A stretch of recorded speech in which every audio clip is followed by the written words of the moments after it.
Good morning dear students. आज हम पढ़ेंगे भारत और बांग्लादेश के संबंधों के बारे में। डियर स्टूडेंट, जैसे कि आप जानते हैं कि जिसे हम वर्तमान में बांग्लादेश कहते हैं वो पहले पाकिस्तान का ही पार्ट था और पाकिस्तान खुद में पहले इंडिया का ही पार्ट था।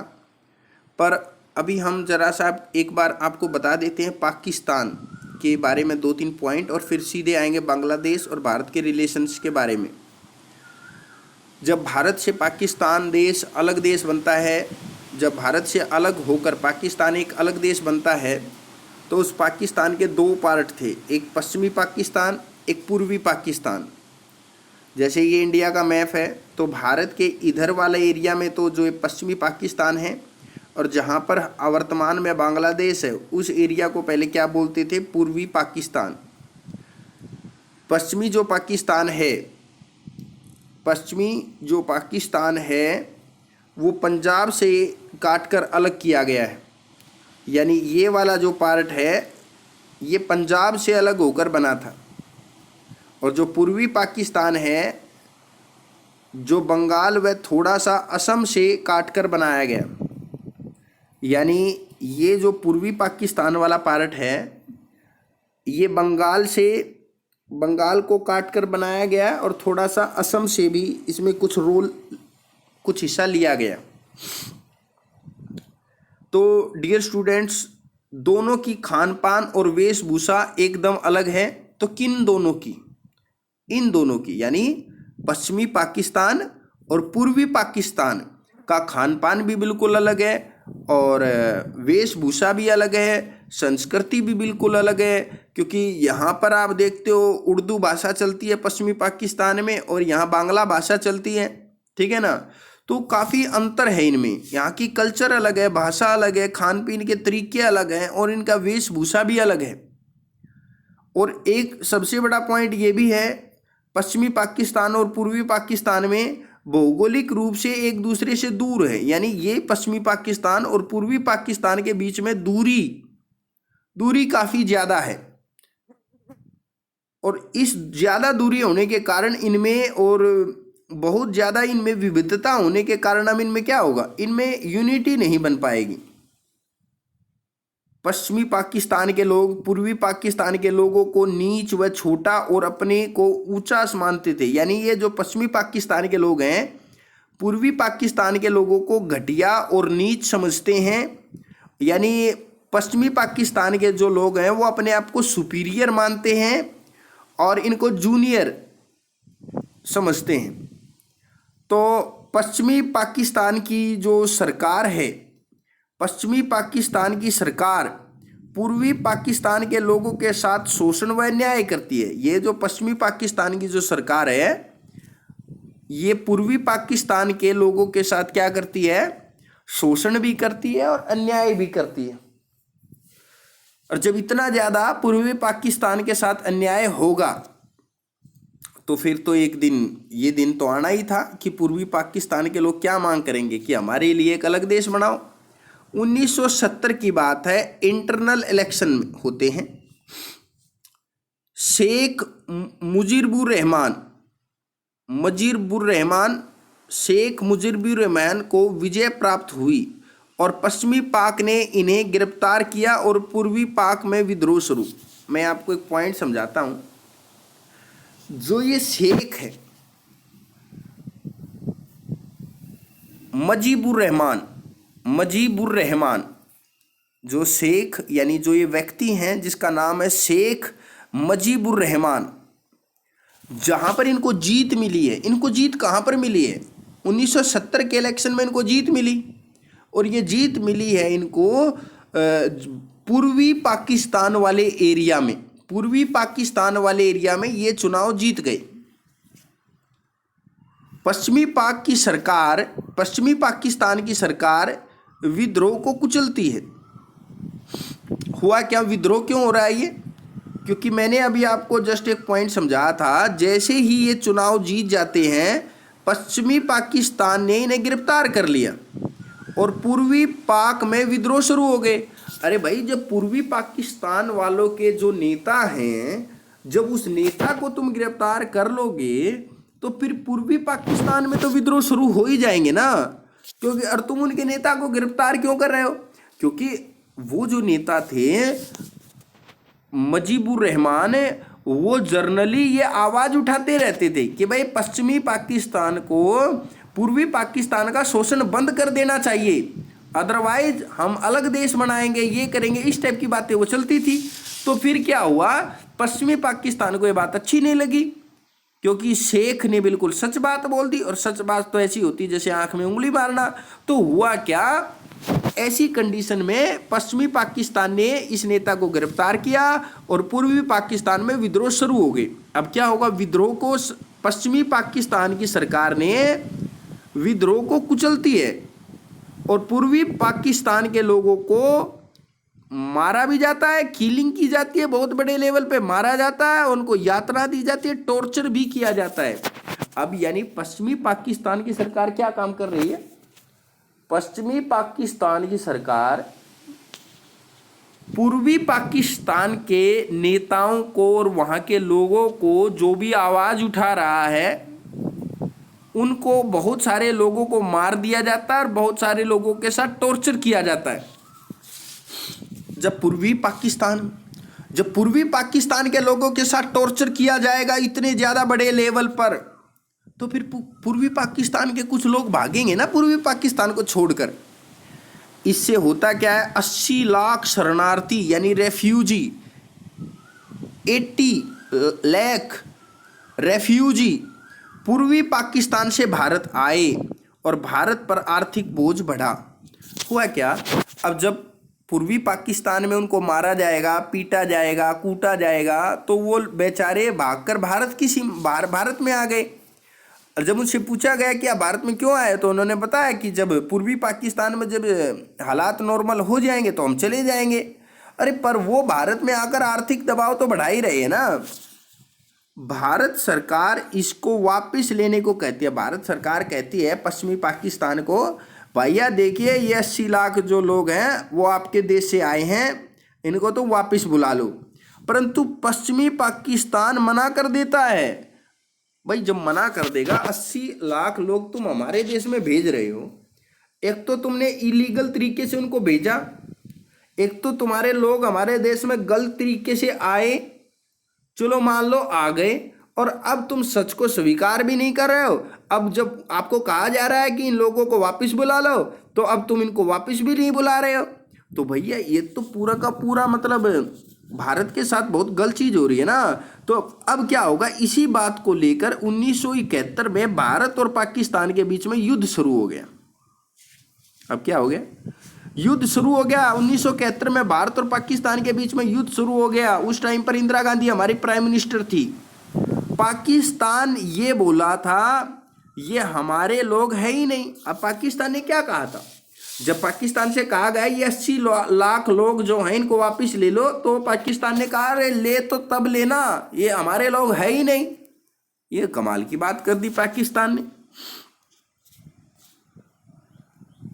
अब होगा क्या, युद्ध शुरू हो गया है। 1971 में भारत पाकिस्तान युद्ध में पाकिस्तान की हार हुई, पाकिस्तान हार गया और भारत की सेना ने बहुत बहादुरी से लड़े भारत के सैनिक।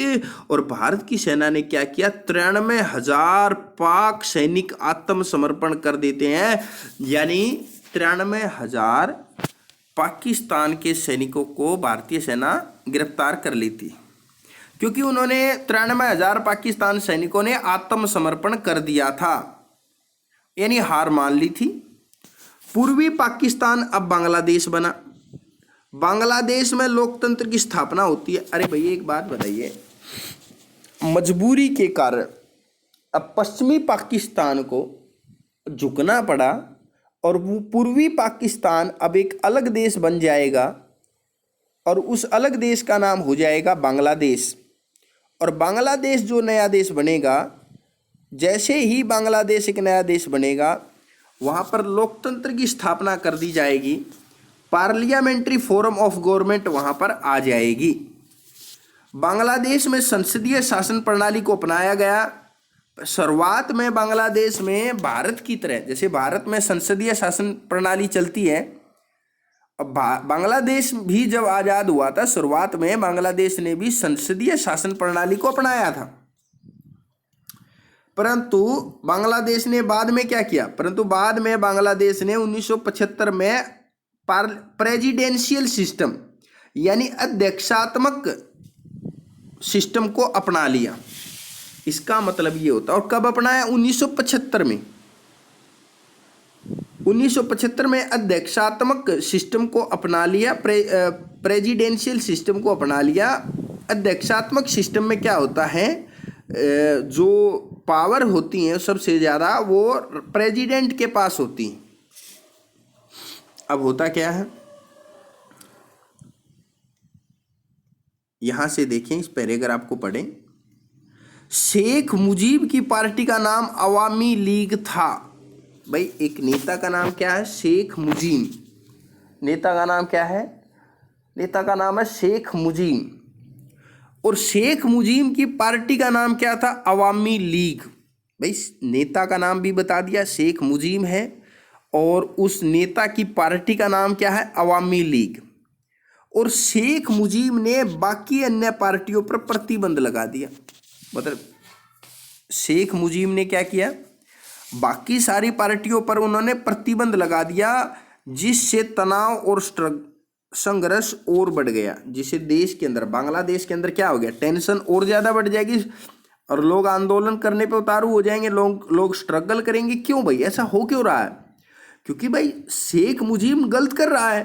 अरे भाई तुम अपनी पार्टी के मालिक हो, तुम शेख मुजीब हो, तुम्हारी पार्टी है अवामी लीग, तो तुम यार दूसरी पार्टियों पर प्रतिबंध क्यों लगा रहे हो, दूसरी पार्टियों पर बैन क्यों लगा रहे हो, ये टोटली गलत है। भाई तुम अपनी पार्टी चलाओ, दूसरी पार्टी पर बैन क्यों कर रहे हो। पर शेख मुजीब ने ये किया, और जिसके कारण बांग्लादेश में और भी ज्यादा तनाव बढ़ गया। 1975 में बांग्लादेश में सैनिक विद्रोह हुआ। सैनिक विद्रोह क्यों होगा भाई, जब शेख मुजीब दूसरी पार्टियों को क्या करेगा, बैन करेगा, तो फिर सैनिक विद्रोह तो होना है। यहाँ पर वहाँ की जो आर्मी है, बांग्लादेश की जो आर्मी है, उसने सैनिक विद्रोह हो गया, और शेख मुजीब की सपरिवार हत्या कर दी गई। 1975 में क्या हुआ, शेख मुजीब को भी मार दिया गया, उसके परिवार के जितने लोग हैं उनको भी मार दिया गया। सिर्फ 2 बेटियां, शेख मुजीब की 2 बेटियां जो देश से बाहर थी बच गई। वो 2 बेटियां थी शेख मुजीब की, जो किसी कारणवश बाहर गई हुई थी, वो बच गई। और सेना का जो प्रमुख था, क्योंकि सैनिक विद्रोह हुआ था ना, और जो सेना का प्रमुख था जियाउर रहमान ने सारी पावर अपने हाथों में ले ली। यानी शेख मुजीब से सारी पावर किसने छीन ली, जियाउर रहमान ने सारी पावर छीन ली। और जियाउर रहमान ने अपनी पार्टी बना रखी थी जिसका नाम था बांग्लादेश नेशनलिस्ट पार्टी, जो भारी बहुमत से जीत गई। भाई एक तो कमाल की बात यह है, एक तो हम कह रहे हैं जियाउर रहमान पूर्ण बहुमत से जीत गए। अब पूर्ण बहुमत से कैसे जीतेंगे जब सेना का ही रोल आ रहा है। तो इनडायरेक्ट वे में ये कहा जाएगा कि यहाँ पर ये जो चुनाव हुए हैं, जियाउर रहमान ने जो चुनाव करवाए हैं वो निष्पक्ष चुनाव नहीं है, ये दबाव में चुनाव करवाए गए हैं। एक प्रकार से डिक्टेटरशिप, तानाशाही आ गई है बांग्लादेश में, और बहुत जल्दी आ गई तानाशाही 1975 में। 1981 में फिर से सैनिक उथल पुथल हुई और जियाउर रहमान की हत्या कर दी गई। अब भाई जो जियाउर रहमान है वो भी बहुत अच्छे तरीके से चुनाव नहीं जीता था। हालांकि जियाउर रहमान ने अपनी एक पार्टी बना रखी थी, बांग्लादेश नेशनलिस्ट पार्टी। पर 1981 में होता क्या है, 1981 में होता क्या है, जियाउर रहमान की भी हत्या कर दी जाती है। और जिस आदमी ने उसकी हत्या करता है, लेफ्टिनेंट जनरल HM इरशाद ने 1982 में राष्ट्रपति जस्टिस अब्दुल सत्तार को हटाकर शासन अपने हाथों में ले लिया। इस लाइन को दोबारा ध्यान से पढ़ेंगे। पहले तो जियाउर रहमान की हत्या कर दी गई, नो डाउट। लेफ्टिनेंट जनरल, सेना का जो एक अफसर है, HM इरशाद ने 1982 में राष्ट्रपति जस्टिस अब्दुल सत्तार को हटाकर शासन अपने हाथों में ले लिया। वो क्या रहा था, यानी जियाउर रहमान भी जाते रहे 81 में, और जियाउर रहमान के बाद जो बना, जियाउर रहमान के बाद जो राष्ट्रपति बना था वो जस्टिस अब्दुल सत्तार बना था। यहाँ पर देखेंगे पहले 1981 में कौन बना राष्ट्रपति, 81 में किस राष्ट्रपति की हत्या कर दी गई, जियाउर रहमान की हत्या कर दी गई। फिर जियाउर रहमान के बाद फिर राष्ट्रपति बना था 82 में जस्टिस अब्दुल सत्तार, यानी फिर अब्दुल सत्तार, पहले जियाउर रहमान राष्ट्रपति बनता है, जियाउर रहमान के बाद जस्टिस अब्दुल सत्तार राष्ट्रपति बनता है। पर 1982 में जैसे ही जस्टिस अब्दुल सत्तार राष्ट्रपति बना, जो सेना का अफसर है HM इरशाद, उसने जस्टिस अब्दुल सत्तार की हत्या कर दी और शासन अपने हाथों में ले लिया। 1983 में 5 वर्ष के लिए राष्ट्रपति निर्वाचित हुए। अब 1983 में फिर 5 साल के लिए राष्ट्रपति निर्वाचित हुए। फिर वहाँ जन आंदोलन हुआ और 1990 में HM इरशाद ने भी इस्तीफा देना पड़ गया। 1990 में क्या करना पड़ा भाई, 5 वर्ष के लिए राष्ट्रपति चुनाव हुए और फिर वहाँ पर जन आंदोलन क्यों हुआ, सोचने वाली बात है। 1983 में चुनाव हो रहे हैं और चुनाव के बाद फिर HM इरशाद बन रहे हैं। अरे ये जो चुनाव हो रहे हैं ना, HM इरशाद सेना का ऑफिसर था पहले से ही, HM इरशाद खुद हत्या करके राष्ट्रपति बना था। अब जो HM इरशाद है वो नाम के चुनाव करवा रहा है, रियल मायने में वहाँ पर ईमानदारी से चुनाव नहीं करवाए जा रहे हैं और वो प्रॉपर तरीके से वहाँ पर डेमोक्रेसी काम ही नहीं कर रही है। और इसलिए जब 5 साल के लिए HM इरशाद 1983 में जब बन गया था तो वहाँ के लोगों ने जन आंदोलन कर दिया, आंदोलन शुरू कर दिया भाई HM इरशाद को हटाओ। और जन आंदोलन के दबाव में HM इरशाद को 1990 में क्या देना पड़ गया, इस्तीफा देना पड़ा। मतलब इतने टाइम से आप लगातार क्या देखते आ रहे हो, अरे ढंग से अभी तक बांग्लादेश में लोकतंत्र आया ही नहीं। लोकतंत्र आता है 2 महीने 2 साल चलता है, फिर कोई दूसरा सेना का अफसर आ जाता है, तख्ता पलट कर देता है, फिर तानाशाही आ जाती है। वो चलो मान लो वो आ गया, वो थोड़े ही दिन तक काम करेगा, अपनी मन मर्जी से चुनाव करवाएगा, नाम मात्र का लोकतंत्र कहेगा कि ये लोकतंत्र है, पर रियल मायने में लोकतंत्र है। लंबे टाइम से वहाँ पर सेना के लोग राज करते आए बांग्लादेश में, और यही हालात पाकिस्तान का भी रहा है। लंबे समय से वहाँ पर सेना के अफसरों का दबदबा रहा है, राज रहा है। 1991 में चुनाव के साथ ही वहाँ बहुदलीय शासन प्रणाली की स्थापना हुई, ये अच्छी बात हुई 1991 में। देखिए कितने टाइम बाद हुई है। 1991 में वहाँ पर मल्टी पार्टी सिस्टम को परमिशन दे दी गई कि भाई अब कई राजनीतिक पार्टियां होंगी देश में और प्रॉपर तरीके से चुनाव होगा। तब से अब तक बांग्लादेश में लोकतंत्र बना हुआ है, यानी बांग्लादेश में प्रॉपर तरीके से लोकतंत्र 1991 में आया। ये पॉइंट आपको याद रखना, मोस्ट इम्पोर्टेंट। और अब तक वहाँ पर लोकतंत्र बना हुआ है। 2007 में बांग्लादेश में बड़े लेवल पर जन विद्रोह हुआ था, ये भी आप याद रखना है। यानी बांग्लादेश में बड़े लेवल पर 2007 में जन विद्रोह हुआ था, आंदोलन वगैरह बहुत ज़्यादा हुए थे वहाँ पर, क्योंकि वहाँ के लोकतांत्रिक सरकार अच्छे से कार्य नहीं कर रही थी, इसलिए आंदोलन हुए थे। लोकतंत्र व सैन्य शासन मिला जुला चलता रहा। लंबे समय से बांग्लादेश का क्या अनुभव है, कभी लोकतंत्र आ जाता है, फिर सेना का शासन आ जाता है, फिर लोकतंत्र आ जाता है, फिर सेना का शासन आ जाता है। नाम का लोकतंत्र, वो ओवरऑल देखा जाए तो वो सेना का ही शासन था, सैन्य शासन ही था।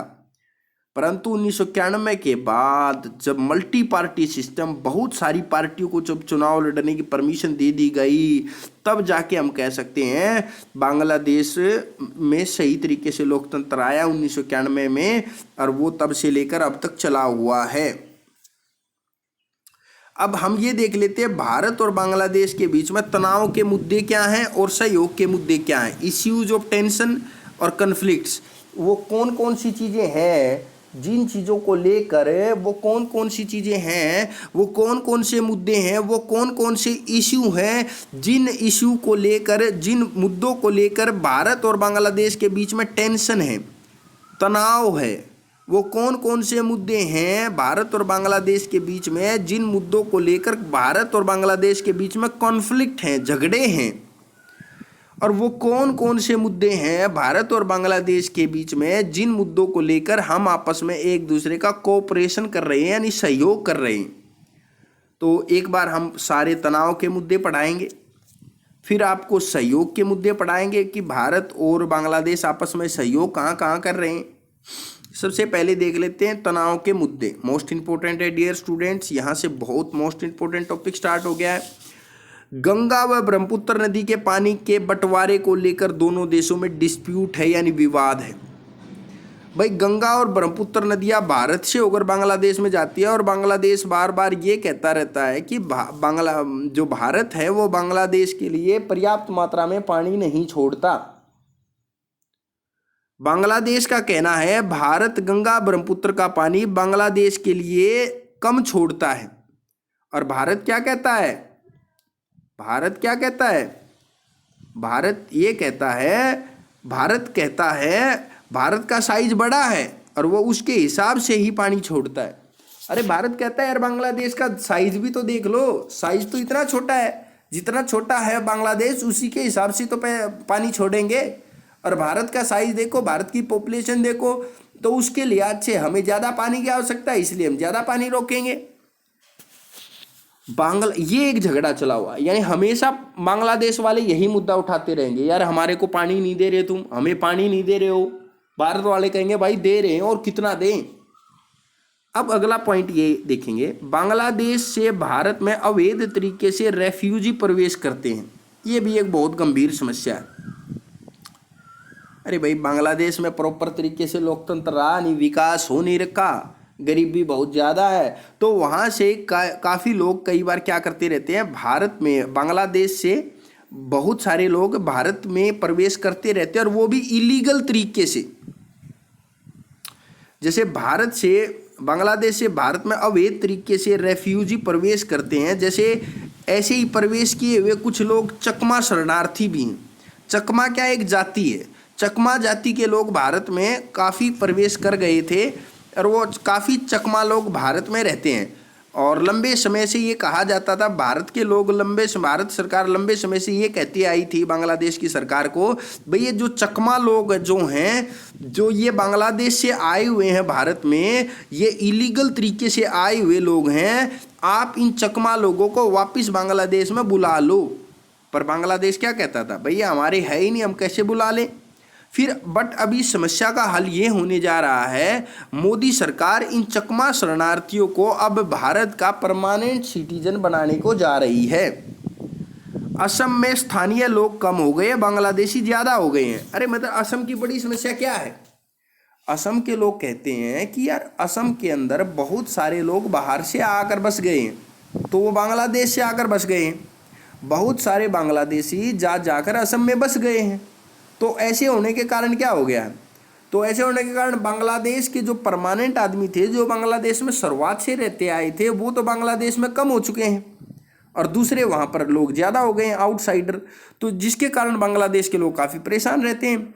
और ये वाली जो पॉइंट है, कांग्रेस की कमी के कारण ये कहा जाता है कि कांग्रेस ने अच्छी तरीके से बॉर्डर सिक्योरिटी फोर्स को वहाँ पर नहीं लगाया, जिसके कारण बहुत सारे बांग्लादेशी भारत में घुसते रहे।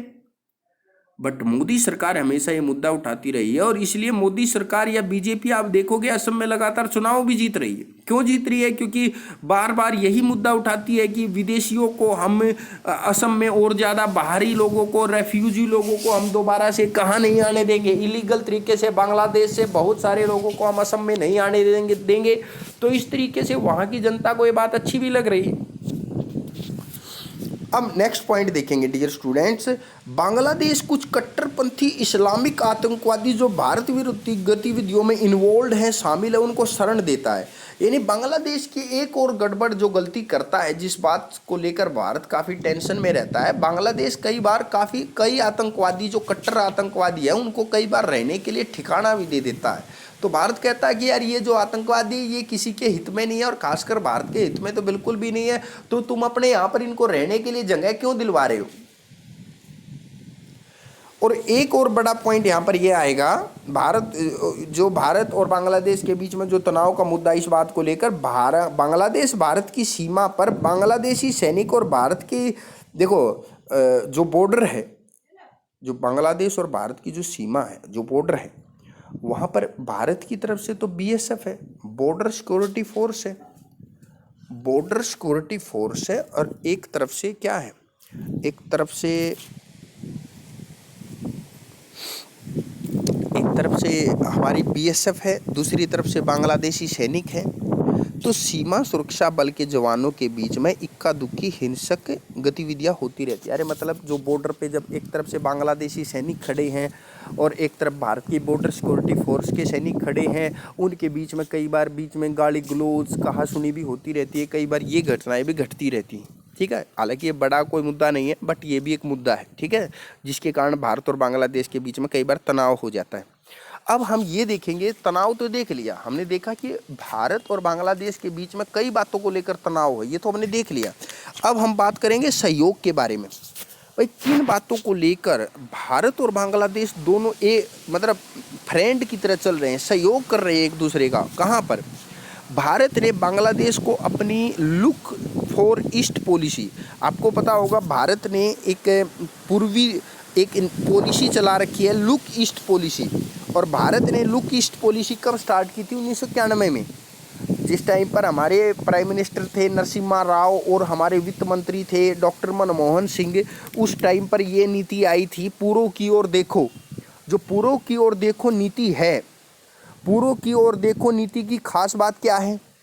पूर्व की ओर देखो नीति में खास बात ये कही गई थी कि जो पूर्वी एशिया के जो देश है, उन देशों की तरफ अब ध्यान देने की आवश्यकता है, क्योंकि काफ़ी लंबे समय से हम पूर्वी एशियाई देशों को इग्नोर करते आए हैं। बट 1991 में ये समझा गया कि हमें पूर्वी देशों की तरफ ज़्यादा ध्यान देना चाहिए, उनसे व्यापार करना चाहिए, उनसे बातें करनी चाहिए। और हुआ क्या, अब हमने अपनी जो ये पॉलिसी है लुक ईस्ट पॉलिसी, इस पॉलिसी में हमने अपना पार्टनर बनाया है। किसको? बांग्लादेश को। अरे बांग्लादेश जब हमारा पार्टनर बन रहा है, जब बांग्लादेश हमारा पार्टनर बन रहा है हमारी पॉलिसी में, तो ये बात क्या साबित करती है? तो अच्छे रिलेशन को ही तो शो कर रही है कि हमारे अच्छे रिलेशन हो गए हैं। अब ये पॉइंट को जरूर याद रखना, मोस्ट इंपॉर्टेंट है, मोस्ट इंपॉर्टेंट है बिल्कुल। जो ये लुक ईस्ट पॉलिसी थी, जो ये लुक ईस्ट पॉलिसी थी, act east policy, Modi ji ने इस पॉलिसी को बदल दिया। मोदी जी ने इस पॉलिसी को, जिसका नाम था पूर्व की ओर देखो, उस जो 1991 में जो नीति बनी थी, उस नीति का नाम क्या रख दिया मोदी जी ने? पूर्व की ओर देखो नहीं, पूर्व में काम करो की नीति। मोदी जी यहाँ पर नॉर्मली तो केवल मन की बात करते रहते हैं, मोदी जी काम की बात कम करते हैं, पर यहाँ पर वो काम की बात करने की कह रहे हैं कि भाई पूर्व की ओर देखने से मात्र से काम नहीं चलेगा, पूर्व में काम करो की नीति। यानी मोदी जी ने 2014 में जैसे ही प्रधानमंत्री बनते हैं तो वो लुक ईस्ट पॉलिसी को चेंज करके बना देते हैं एक्ट ईस्ट पॉलिसी। एक्ट मतलब काम करो वहाँ पर, तो एक्ट ईस्ट पॉलिसी। और ये नीति इस पॉलिसी में चेंज क्यों किया गया? चाइना को ध्यान में रख के, क्योंकि चाइना क्या कर रहा है, जो ईस्ट एशिया के जो कंट्रीज है, पूर्वी एशिया के जितने भी देश हैं, उन देशों में इंटरफेयर ज़्यादा कर रहा है चाइना उन देशों में ज़्यादा इंटरफेयर कर रहा है। तो फिर हमें भी लगा, भारत को भी ये समझ में आया कि हमें अब केवल पूर्वी देशों की तरफ केवल देखने मात्र से काम नहीं चलेगा, हमें एक्ट ईस्ट पॉलिसी पर काम करना होगा। अब ये क्या है? अब मैंने आपको बताया है लुक ईस्ट पॉलिसी का पार्टनर कौन है? बांग्लादेश है। बांग्लादेश जब हमें पूर्वी देशों की तरफ जाना होता है, जब हमें पूर्वी एशियाई देशों की तरफ जाना होता है, जब तो बांग्लादेश उस टाइम पे रास्ते में पड़ता है। तो बगैर बांग्लादेश को साथ में लिए, बगैर बांग्लादेश को अपना पार्टनर बनाए, तो मुझे लगता है कि ये पॉलिसी उतनी ज़्यादा सक्सेसफुल हो नहीं पाएगी। अब देखना डियर स्टूडेंट्स, बहुत इंपॉर्टेंट है ये वाला पॉइंट। साउथ ईस्ट देशों के में चीन एक्सपेंशन रोकने के लिए, भाई मैंने बताया था एक्ट ईस्ट पॉलिसी क्यों स्टार्ट की नरेंद्र मोदी जी ने। साउथ ईस्ट के देशों में, साउथ ईस्ट एशिया के देशों में चाइना एक्सपेंशन कर रहा है, उस एक्सपेंशन को रोकने के लिए पॉलिसी लाई गई। अगला पॉइंट बहुत इंपॉर्टेंट, आपदा प्रबंधन, पर्यावरण की सुरक्षा, विकास के मुद्दों पर दोनों देशों के विचार एक जैसे हैं। यानी जब कोई डिजास्टर मैनेजमेंट की बात आती है, जब कोई आपदा आ जाए, बाढ़ आ जाए, सूखा पड़ जाए या कोई वैसी बातों में, तो बांग्लादेश और भारत के विचार एक जैसे होते हैं। पर्यावरण की अगर कोई बात हो जाए तो पर्यावरण के किसी मुद्दे पर बांग्लादेश भारत के ही साथ खड़ा मिलता है। तो हम देख सकते हैं इन बातों में अच्छा है। व्यापार में भी दोनों के सहयोग बढ़ रहे हैं। व्यापार में भी अब दोनों देश काफ़ी अच्छा रोल प्ले कर रहे हैं। खासकर जूट के मामले में दोनों बहुत एक दूसरे को सहयोग कर रहे हैं। कारण क्या है, जूट का सबसे ज़्यादा एक्सपोर्टर बांग्लादेश है। भाई पूरी दुनिया में सबसे ज़्यादा जूट का प्रोडक्शन बांग्लादेश में होता है और बांग्लादेश पूरी दुनिया में क्या करता है, जूट को निर्यात करता है, एक्सपोर्ट करता है। और भारत में भी वेस्ट बंगाल जो कि बांग्लादेश से टच करता है, वहाँ पर जूट की खेती ज़्यादा होती है, तो इसलिए दोनों में जूट को लेकर भी बहुत ज़्यादा सहयोग रहता है।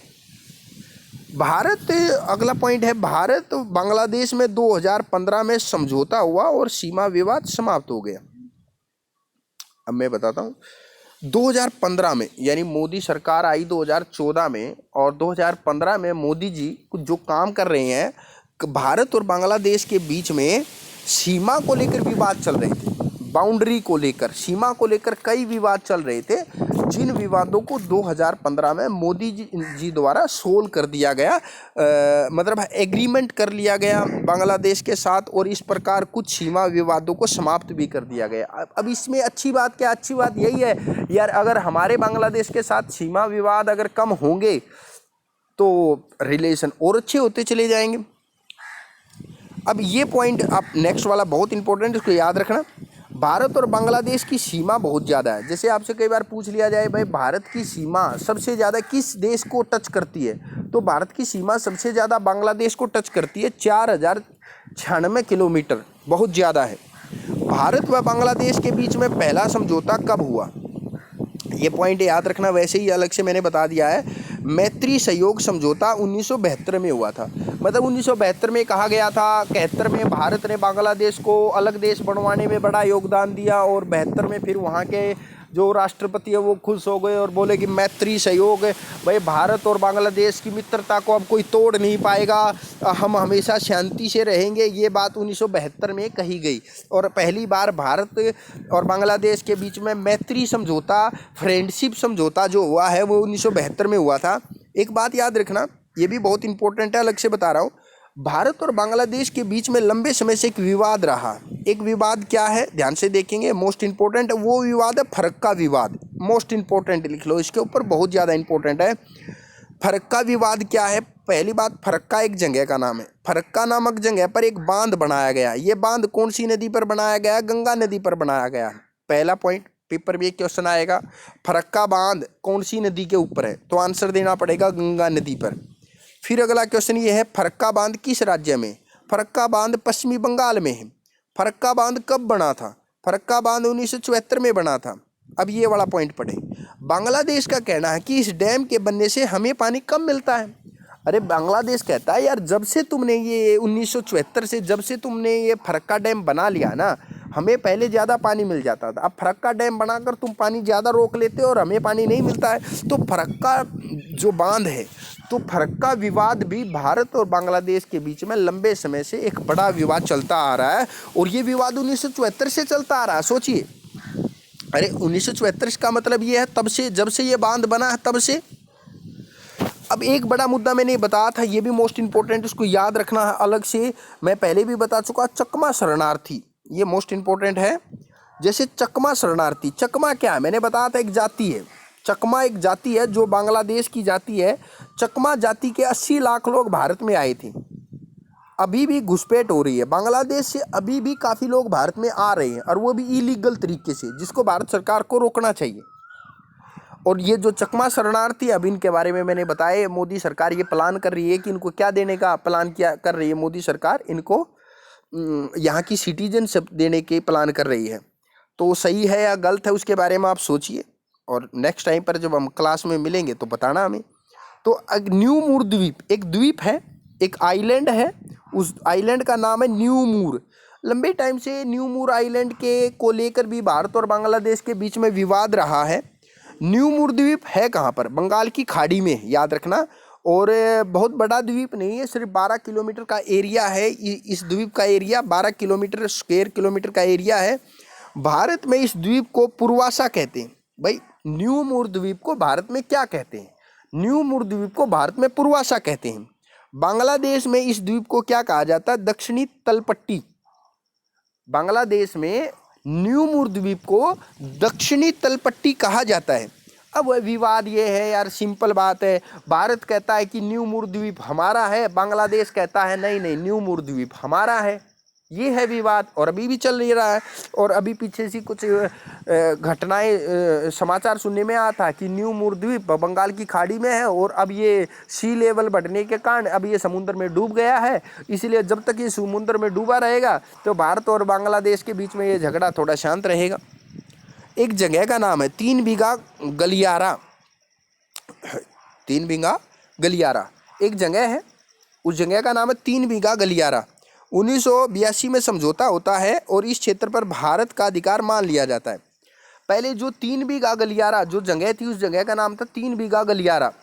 भारत हमेशा से कहता आया था कि यार ये 3 बीघा गलियारा हमारा है, और पाकिस्तान हमें ना बांग्लादेश हमेशा से ये कहता आया था कि 3 बीघा गलियारा हमारा है। तो इस जगह को लेकर विवाद था, और ये विवाद 1982 में सोल्व हो गया। 1982 में ये विवाद सोल्व हो गया। इस विवाद का सोल्व कैसे हुआ? 1982 में समझौता हो जाता है भारत और बांग्लादेश के बीच में, और ये मान लिया जाता है इस क्षेत्र पर 3 बीघा गलियारा क्षेत्र पर भारत का अधिकार मान लिया जाता है। यानी अब अगर आपसे कोई पूछे कि भाई 3 बीघा गलियारा किसका है, बांग्लादेश का है भारत का, तो आप यही बताएंगे ना, ये तो 1982 से समझौता हो चुका, ये भारत का अंग है। 3 बीघा गलियारा।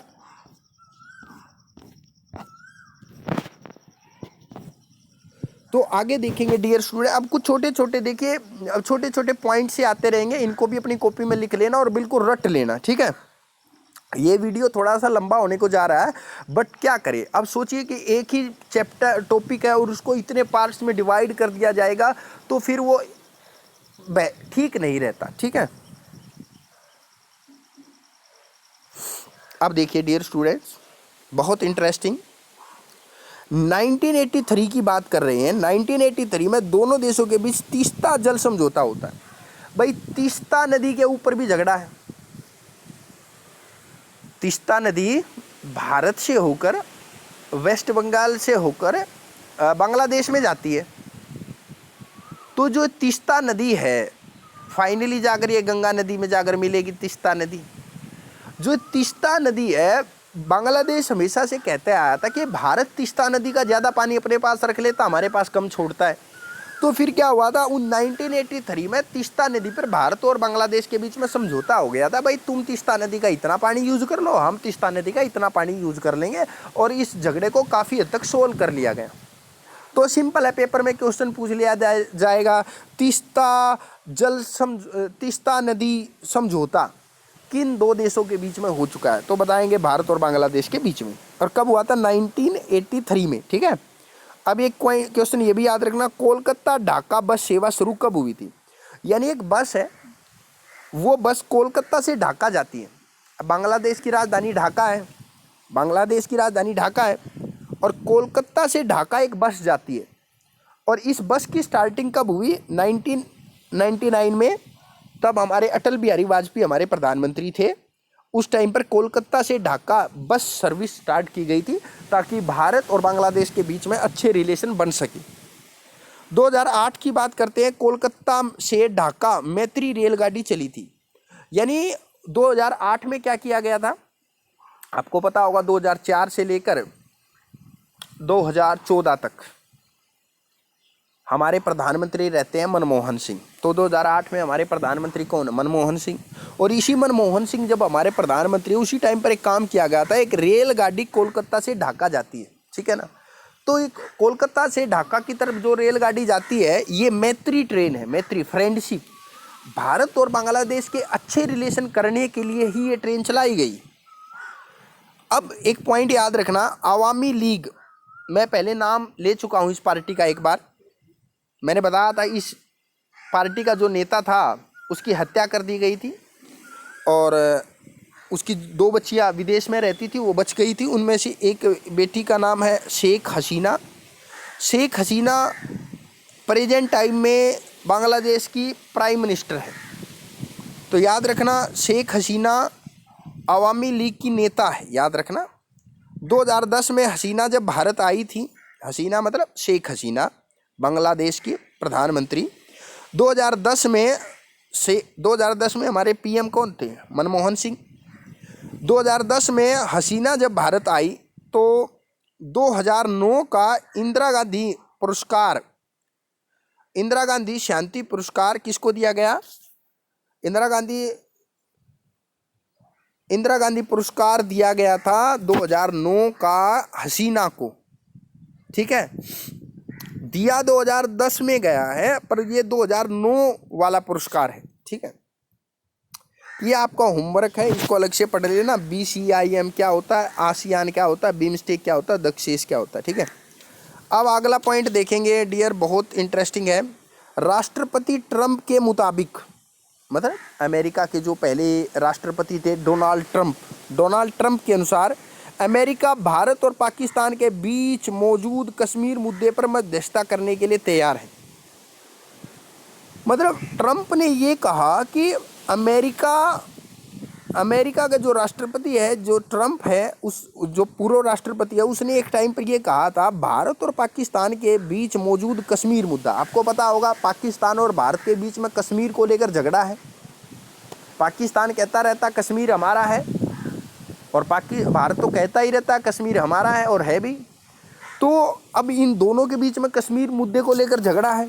तो अब अमेरिका का राष्ट्रपति कहता है कि यार अगर पाकिस्तान और भारत के बीच में जब कश्मीर को लेकर झगड़ा है, तो अगर भारत और पाकिस्तान अगर चाहे तो बिचौलिया बनने को हम तैयार हैं। तो बिचौलिया बनने को तैयार है अमेरिका राष्ट्रपति। तो भैया एक बात बताइए, अमेरिका के राष्ट्रपति की बुद्धि भ्रष्ट हो गई है क्या? अरे किसी और के मामले में फालतू में इंटरफेयर क्यों कर रहा है वो? अमेरिका राष्ट्रपति ने अपने इस बयान के पीछे तर्क देते हुए कहा, अब वो लॉजिक क्या देता देखना। ये डोनाल्ड ट्रंप आधा पागल है, इसकी पॉइंट्स भी पागलपन के ही निकलेंगे।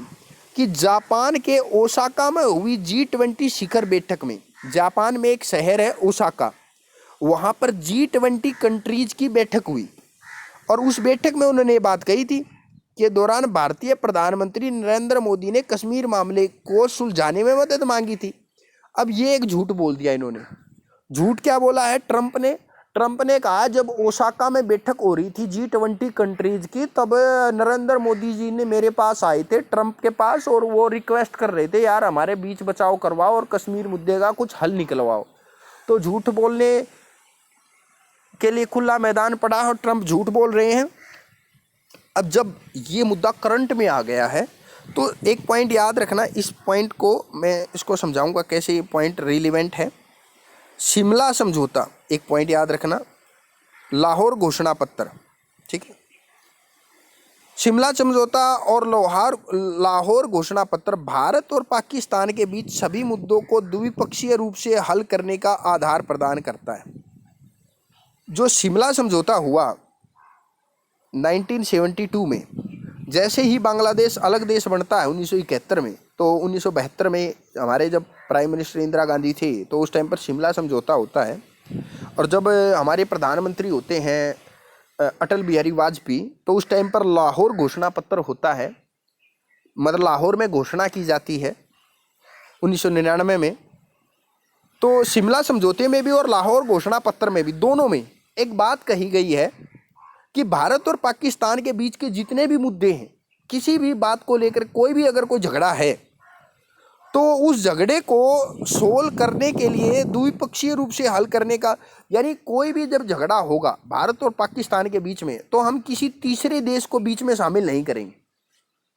यानी भारत और पाकिस्तान के बीच में जब भी कोई झगड़ा होगा तो किसी, ना तो अमेरिका की ना रशिया की, किसी भी देश को बीच में शामिल नहीं किया जाएगा। सिर्फ दो देश हैं, आपसी सहमति से ही झगड़ों को सोल्व करेंगे। और जब ये बात ऑलरेडी फिक्स हो चुकी है, फिर भी ट्रंप का बीच में टांग अड़ाना एक महामूर्खता का कार्य है। जब अटल बिहारी वाजपेयी ने लाहौर घोषणा पत्र किया था, उस टाइम पर पाकिस्तान के जो प्राइम मिनिस्टर थे नवाज शरीफ थे, ठीक है। अब एक पॉइंट याद रखना, भारत और पाकिस्तान की सीमाएं कुल 4 राज्यों से होकर गुजरती है। भारत और पाकिस्तान की सीमा कौन कौन से राज्य में लगती है? पंजाब में, गुजरात में, राजस्थान में और जम्मू कश्मीर में, ठीक है। छोटे छोटे क्वेश्चन है ये, मैं एक्स्ट्रा बता रहा हूँ। आप बोलेंगे कि सर ये वाला जो पॉइंट था, ये वाला ट्रंप वाला शिमला समझौता, इसका तो बांग्लादेश के रिलेशन से कोई मतलब नहीं है। देखो डियर स्टूडेंट, 3 बीघा गलियारा तक जो आपने पढ़ा है ना, और यहाँ तक आप समझ लो कि क्या हो गया है, भारत और बांग्लादेश का रिलेशन का टॉपिक ख़त्म हो गया। बट उस टॉपिक से मिलते जुलते कुछ रिलीवेंट बातें मैं आपको बता रहा हूँ जो आपको एक बेस प्रदान करेंगी बातें, ठीक है। अब इसमें क्या होता है, सिंधु नदी जल समझौता, यहाँ पर जो आप देख रहे हैं इसको भी एक बार पढ़ें और याद रखें हमेशा, सिंधु नदी जल समझौता जो है, और ये समझौता 1960 में लागू हुआ था और 26 अक्टूबर 1947 को जम्मू कश्मीर का विलय भारत में हो गया था। याद रखना, 26 अक्टूबर 1947 को जम्मू कश्मीर भारत में विलय हो गया। भारत में कश्मीर के विलय को लेकर महाराजा हरि सिंह ने इंस्ट्रूमेंट ऑफ एक्सेशन पर हस्ताक्षर किए थे। जैसे मान लो आपसे ये पूछे कि कश्मीर के राजा ने किस चीज़ पर साइन किए थे, इंस्ट्रूमेंट ऑफ एक्सेशन पर साइन किए थे। और अगर कोई आपसे ये क्वेश्चन पूछे, यहाँ पर है कि सिंधु नदी पर जो समझौता हो रखा है, सिंधु नदी समझौते में कह रखा है कि इन 5 नदियों का पानी, जो जिनके नाम मैंने लिख दिए हैं, इन 5 नदियों का पानी का 80% पानी पाकिस्तान यूज करेगा और 20% इंडिया यूज करेगा। और ये समझौता वर्ल्ड बैंक की सहायता से हुआ था 1960 में। अब यार वर्ल्ड बैंक की हेल्प क्यों ले रहे पंडित जवाहरलाल नेहरू, वही जानते हैं, क्योंकि बीच में किसी और को शामिल करना ठीक नहीं है।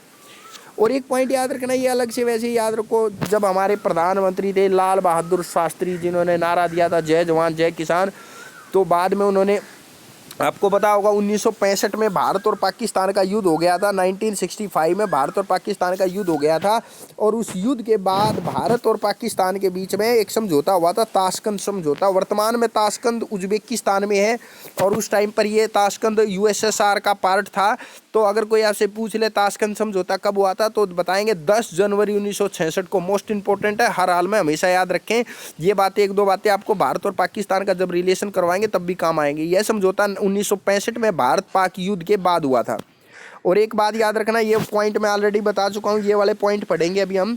1971 के युद्ध के बाद शिमला समझौता हुआ था। शिमला समझौता कब हुआ था, डायरेक्ट आपसे पूछ लिया जाएगा तो बताएंगे 2 जुलाई 1972 को। ये शिमला समझौता कब हुआ था, 1971 में भारत और पाकिस्तान का युद्ध हुआ था और उस युद्ध के बाद 1972 में भारत और पाकिस्तान के बीच में शिमला समझौता हुआ था।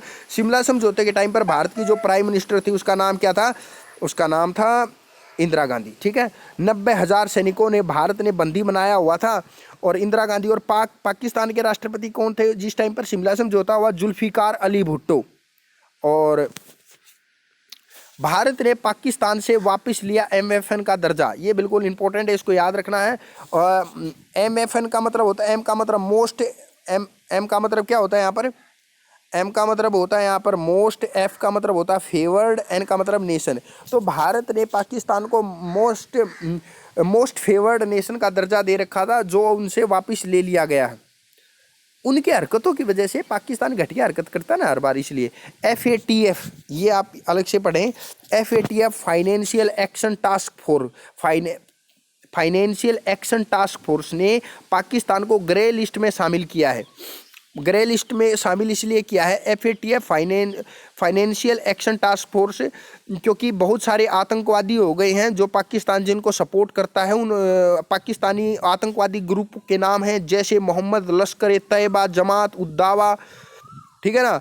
इन तीनों आतंकवादी ग्रुप के नाम जरूर याद रख लेने, क्योंकि इनका बेस पाकिस्तान में है। जैसे मोहम्मद, लश्कर ए तैयबा, जमात उद दावा। और जब इससे भी ज़्यादा जब कंडीशन ख़राब हो जाएगी, जब और भी ज़्यादा मतलब पाकिस्तान बिल्कुल भी नहीं मानेगा, तब उसको ब्लैक लिस्ट में डाला जा सकता है, ब्लैक लिस्ट में भी डाल सकेगा। परमाणु और मिसाइल कार्यक्रम में चीन कर रहा है पाकिस्तान की मदद। एक बात याद रखना, जो चाइना की बात बिल्कुल पसंद नहीं की जाएगी। एक तरफ से पाकिस्तान क्या कर रहा है, परमाणु लगातार परमाणु बम बनाता जा रहा है, मिसाइल बनाता जा रहा है, और चाइना उसकी हेल्प कर रहा है। अरे पाकिस्तान भारत का दुश्मन है, और उस दुश्मन की हेल्प चाइना कर रहा है, और चाइना भी इसलिए हमारा दुश्मन हो गया है। पाकिस्तान की वजह से ठप है सार्क संगठन। सार्क दक्षिणी एशियाई देशों का एक संगठन है सार्क, और उसमें क्या होता है कि पाकिस्तान कई बार ऐसी नीच हरकत करता रहता है, जिसके कारण सार्क संगठन की जितनी भी बैठक होती है वो टाइम से बैठक नहीं हो पाती। इसमें सिर्फ ये बताया गया है। भारत और पाकिस्तान के बीच में सीमा भी काफ़ी बड़ी है, 3323 किलोमीटर अंतर्राष्ट्रीय सीमा है। ठीक है, तो डियर स्टूडेंट्स, आज के लिए इतना ही, बाकी पढ़ेंगे नेक्स्ट क्लास में। Thank you.